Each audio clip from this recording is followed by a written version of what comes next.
जब भी हम हिंदी साहित्य की बात करते हैं तो मन में अक्सर कबीर, सूरदास या तुलसीदास का नाम आता है।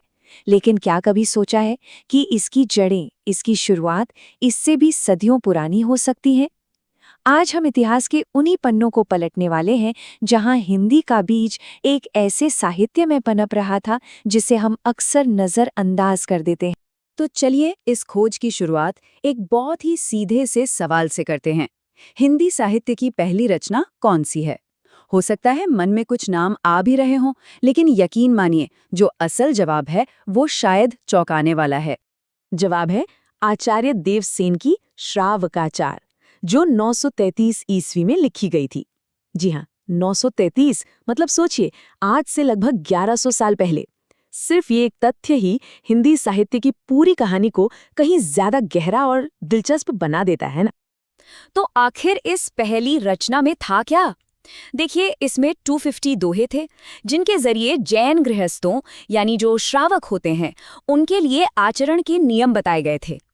पर यह सिर्फ एक धार्मिक किताब नहीं थी, ये असल में उस विशाल साहित्यिक परंपरा का पहला पत्थर था जिसे हम आज और गहराई से जानने वाले हैं।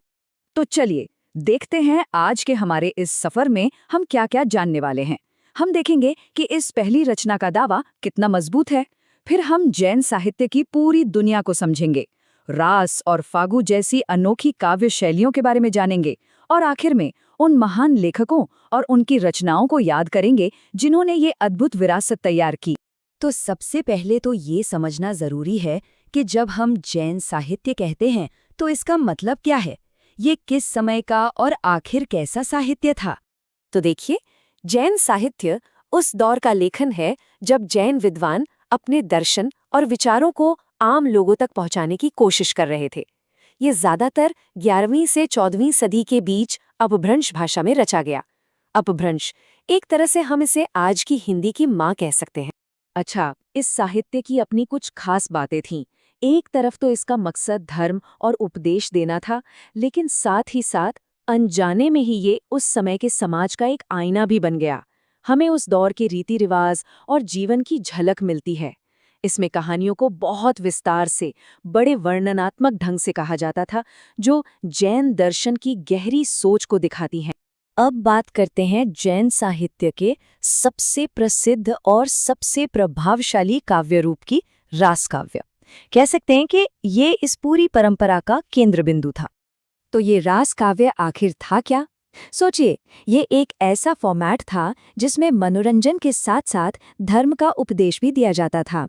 इसमें कहानियां होती थीं, और सबसे दिलचस्प बात, अक्सर इसे गाया जाता था और इस पर अभिनय भी किया जाता था। इसी वजह से ये लोगों में बहुत लोकप्रिय हुआ। और फिर आता है साल 1184। इस परंपरा में एक मील का पत्थर रखा गया। शालिभद्र सूरी ने भरतेश्वर बाहुबली रास की रचना की, जिसे आज कई विद्वान हिंदी का पहला रास ग्रंथ मानते हैं। ये कोई कही सुनी बातें नहीं हैं। विद्वानों ने इन ग्रंथों का बहुत गहराई से अध्ययन किया है। उनके विश्लेषण से ही हमें पता चलता है कि रास साहित्य कितना व्यवस्थित था। इन रचनाओं की क्या खासियतें थीं, इन्हें कैसे अलग अलग श्रेणियों में बांटा जा सकता है, ये सब हमें उस दौर की साहित्यिक सोच की एक झलक देता है। देखिए, रास काव्य कोई एक चीज नहीं थी, इसके भी कई अलग अलग रंग थे। कुछ रचनाएं पूरी तरह धार्मिक थीं, जिनमें तीर्थंकरों का जीवन बताया जाता था, तो वहीं दूसरी तरफ कुछ में प्रकृति और त्योहारों का बहुत खूबसूरत वर्णन मिलता था। इतना ही नहीं, ऐतिहासिक नायकों की वीरता की कहानियां और नैतिक शिक्षा देने वाले उपदेश भी इसी परंपरा का हिस्सा थे। रास के अलावा इसी दौर में एक और बहुत दिलचस्प काव्य रूप भी विकसित हो रहा था, जो अपनी भावना में, अपने मिजाज में बिल्कुल अलग था। चलिए अब फागु काव्य पर एक नजर डालते हैं। फागु काव्य, इसका केंद्र बिंदु था वसंत और होली का त्योहार। जहां रास साहित्य मुख्य रूप से धर्म और उपदेश पर जोर देता था, वहीं फागु काव्य असल में सौंदर्य, प्रेम और प्रकृति के उत्सव का काव्य था। ये बहुत गीतात्मक था, बहुत लिरिकल, और इसमें श्रृंगार रस की प्रधानता थी। तो अगर दोनों को आमने सामने रखकर देखें तो क्या फर्क दिखता है? एक तरफ रास काव्य है जो धर्म, नैतिकता और अक्सर लंबी कहानियों की बात करता है। दूसरी तरफ फागु काव्य है जो उत्सव, प्रेम और सौंदर्य पर केंद्रित है और आमतौर पर छोटा और गीतात्मक होता है। मतलब एक ही समय में बहने वाली ये दो बिल्कुल अलग साहित्यिक धाराएं थी। तो हमने इन काव्य रूपों को तो समझ लिया। अब उन लेखकों और उनकी रचनाओं को याद करते हैं जिन्होंने इस अद्भुत साहित्यिक विरासत को बनाया और आगे बढ़ाया। ये जो पूरी साहित्यिक यात्रा है, ये कोई 1-2 साल की नहीं बल्कि करीब 400 सालों तक चली। इसकी शुरुआत हुई 933 में देवसेन के श्रावकाचार से।